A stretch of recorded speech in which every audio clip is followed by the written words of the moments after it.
সে আগ্নেয়গিরিকে তারা জাগিয়ে তুলেছে। আক্রমণকারী সকল বিষয়ে হস্তক্ষেপ করে আমরা তাদেরকে তাদের এই সেভেন স্টার আমরা রাখবো না।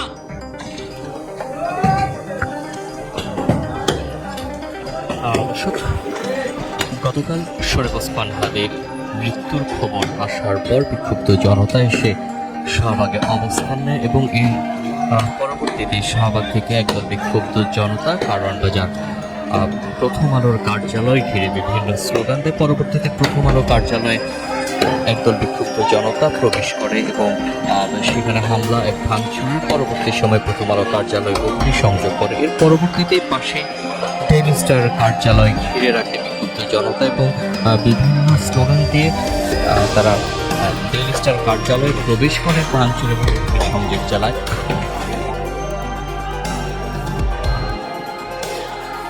তোমাদেরকে বাংলাদেশ থেকে বিতাড়িত করব এবং মামুর ভাই তোমাদের ভারত একদম ভারত চলে যাবে তোমার মার কোলে। মা যেমন মোদির কোলে ঘুমাচ্ছে, তোমাদের গরমের আন্ডা বস্তা ডিম তাদের কাছে পাঠাই দেবো একবারে।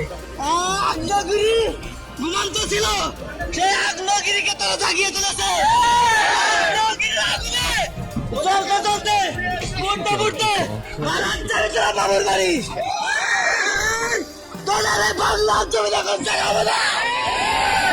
বাংলার জমিনে যারা আওয়ামী লীগের দালালি করবে, যারা আওয়ামী লীগের গোলামি করবে, তাদেরকে পরিষ্কার ভাষায় বলে দিতে চাই, বাংলার জমিনে তোমাদের 1 ইঞ্চি জায়গাও হবে না।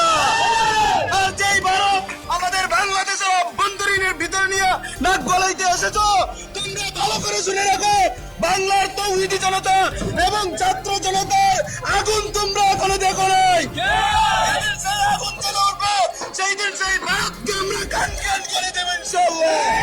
অভ্যন্তরীণ সকল বিষয়ে হস্তক্ষেপ করে আমরা তাদেরকে তাদের এই সেভেন স্টার আমরা রাখবো না। আমরা আরো ঘোষণা করে দিতে চাই, বাংলা মাটিতে ভারতের আধিপত্য আমরা কোনোদিন বরখাস্ত করবো না।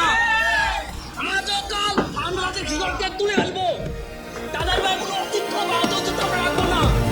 গত শুক্রবার রাজধানীর বিজয়নগর বক্স কালভার্ট এলাকায় ঢাকা ৮ আসনের সম্ভাব্য সংসদ সদস্য প্রার্থী শরীফ ওসমান হাদিকে গুলি করা হয় এবং তাৎক্ষণিক ওসমান হাদিকে ঢাকা মেডিকেল কলেজে নেওয়া হয় এবং পরবর্তীতে এভারকেয়ার হাসপাতালে নেওয়া হয়। উন্নত চিকিৎসার জন্য শরীফ ওসমান হাদিকে সিঙ্গাপুর নেওয়া হয় এবং সিঙ্গাপুরের চিকিৎসা শেষে গতকাল রাত আনুমানিক 9:30টার পর শরীফ ওসমান হাদি শেষ নিঃশ্বাস ত্যাগ করেন এবং এই খবর ছড়িয়ে পড়ার পর বিক্ষুব্ধ